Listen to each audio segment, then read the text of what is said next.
Bom dia, galera! Bem-vindos ao Loop Matinal dessa terça-feira, dia 13 de fevereiro, com as notícias mais relevantes sobre o mundo da tecnologia. Quem fala aqui é o Marcos Mendes e hoje no seu Loop Matinal do Loop Infinito eu vou começar falando sobre a Amazon, que pode estar se preparando para expandir a atuação dela aqui no Brasil. E isso porque ela está negociando o aluguel de um galpão de mais de 50 mil metros quadrados na cidade de Cajamar, aqui em São Paulo, e o pessoal tá achando que esse galpão vai funcionar como um centro de distribuição de mercadorias. Ninguém sabe ainda se esse galpão vai servir só para ela guardar lá os produtos de parceiros de marketplace dela, ou então se ela tá pensando mesmo em começar a vender mais coisas sozinha aqui no Brasil, mas seja como for, além dessa história do galpão, ela também já abriu diversas vagas de emprego que citam justamente um centro de distribuição. Então, de um jeito ou de outro, parece que a Amazon tá se mexendo para se fortalecer aqui no Brasil, o que é uma ótima notícia.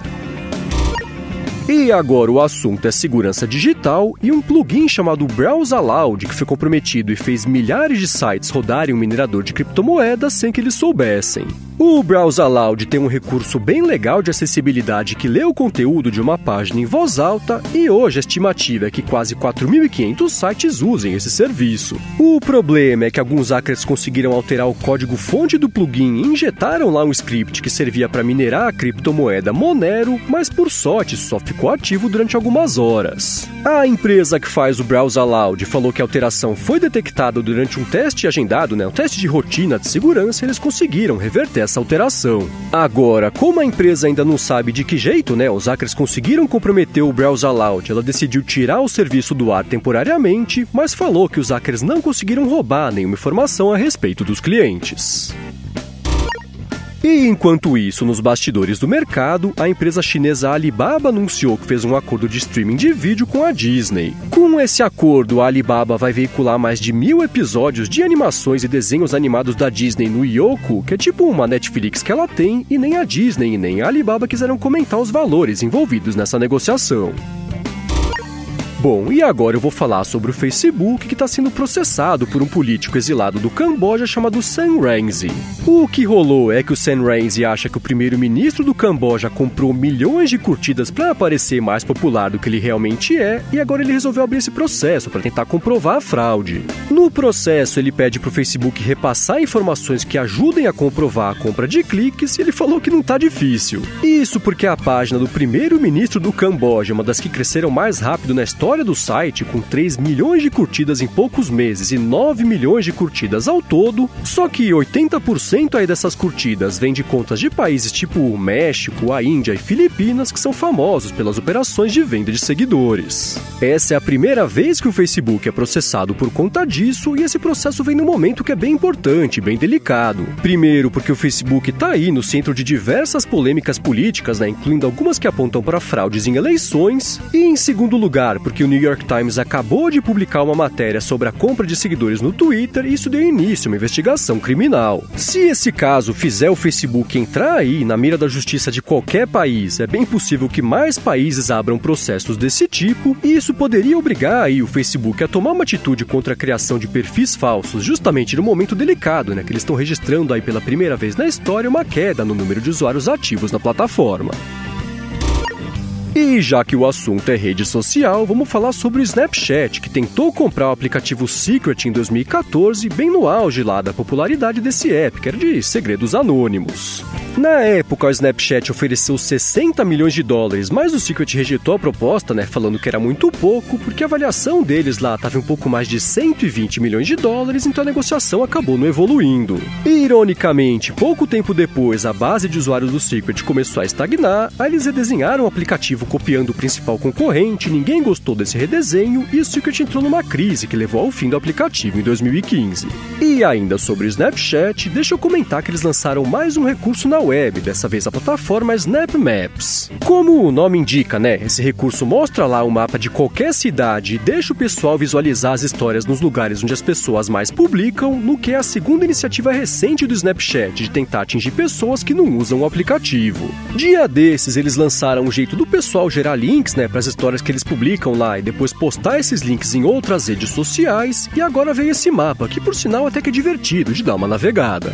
E por último, sobre redes sociais, Aliás, deixa eu falar sobre um texto que pintou lá no site Mashable, que falou que o Periscope do Twitter pode estar com os dias contados. Na matéria, eles citam que nem mesmo o Twitter fala sobre o app, que as principais celebridades lá que usavam o Periscope nem lembram que ele existe mais, e pra piorar, o app tem um problema com exploração de menores que parece que o Twitter não tem interesse, nem gente disponível pra resolver. Inicialmente, o Periscope tinha lá um escritório inteiro dedicado ao app, mas pouco tempo depois a equipe foi reduzida para só 28 pessoas, e hoje, de acordo com o Mashable, o Twitter sequer sabe dizer quantos funcionários fazem parte dessa equipe do app. Bom, e agora vamos falar sobre a próxima versão do Android, que por enquanto é conhecida como Android P. Ontem pintou lá na Bloomberg uma matéria detalhando o que a gente pode esperar do sistema, e é o seguinte: a matéria falou que o Google Assistente vai passar a ser integrado de um jeito mais bacana lá por todo o sistema, e disse também que a otimização da bateria é um dos principais focos do Google para esse lançamento. Já um outro foco do Google, segundo eles, é tentar atrair usuários do iOS, e por isso o sistema vai ganhar lá um redesenho para tentar ficar mais familiar para essa galera. Além disso, o Android P vai chegar pronto para acomodar a interface em telefones lá com um recorte na parte de cima, que nem que aconteceu lá com o iPhone X. Perguntado a respeito disso tudo, o Google não quis se manifestar, mas vale registrar aqui que essa matéria foi feita pelo Mark Gurman, que geralmente tem umas fontes boas dentro das empresas.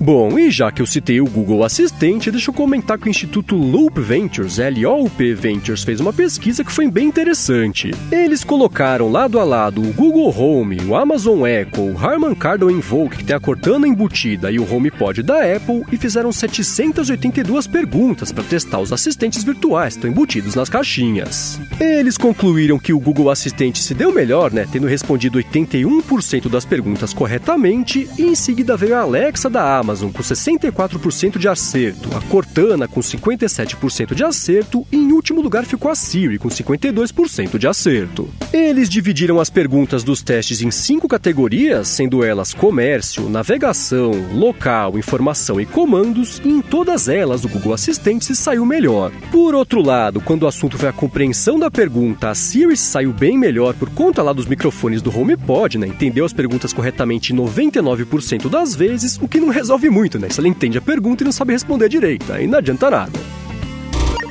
E já que eu citei o HomePod, deixa eu comentar que a iFixit fez lá a tradicional desmontagem do aparelho para poder ver como ele é montado e ver o que tem dentro. O passo a passo aí da tortura toda tá no link aqui na descrição, caso você queira dar uma espiada, mas deixa eu comentar uma coisa interessante que pintou lá no procedimento. A iFixit mostrou que aquele visor na parte de cima, com aquela nuvem multicolorida da Siri, não é uma tela, mas sim um painel composto por 19 LEDs coloridos. Eles ficam alternando lá a cor e luminosidade, ficam embaixo de um difusor que dá aquela borrada na luz e gera o efeito final. Agora, quando o assunto foi reparabilidade, a iFixit deu uma nota 1 de 10 para ele, que quer dizer, que é quase impossível você consertar um sozinho sem quebrar ele inteiro. Talvez por isso até o reparo custe $280, que é quase o preço de um novo, Um novo é 350. E ainda sobre a Apple, você lembra que dia desses eu comentei aqui de um código secreto de segurança do boot lá do iOS que tinha vazado no GitHub? Então, o pessoal descobriu o que foi que aconteceu. Quem vazou esse código foi um estagiário da equipe do iOS que tinha alguns amigos da comunidade do Jailbreak, e ele mandou esse código faz uns anos já para tentar ajudar os brothers, mas a Apple acabou descobrindo.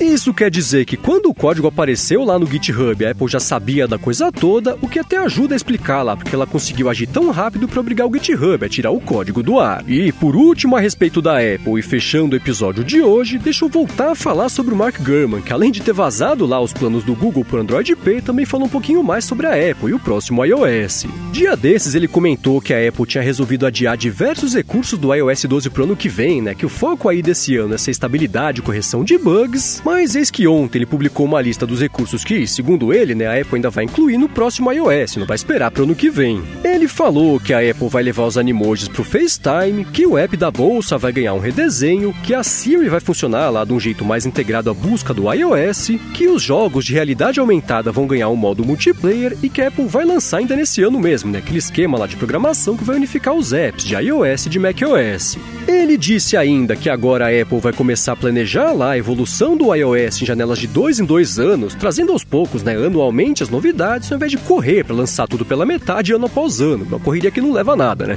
Agora, ele também listou alguns recursos que iam pintar no iOS nesse ano, mas que ficaram lá adiados para o ano que vem, e eles foram, por exemplo, a habilidade de abrir múltiplas janelas de um app dentro dele mesmo no iPad, ou então abrir o mesmo app lado a lado na tela dividida do iPad, e também um redesenho completo da tela de início, tanto do CarPlay quanto do iPhone e do iPad.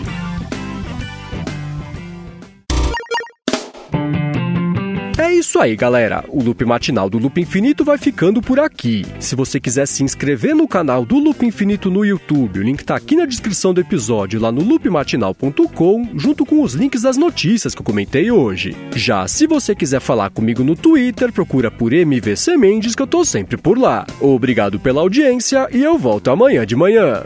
Falou!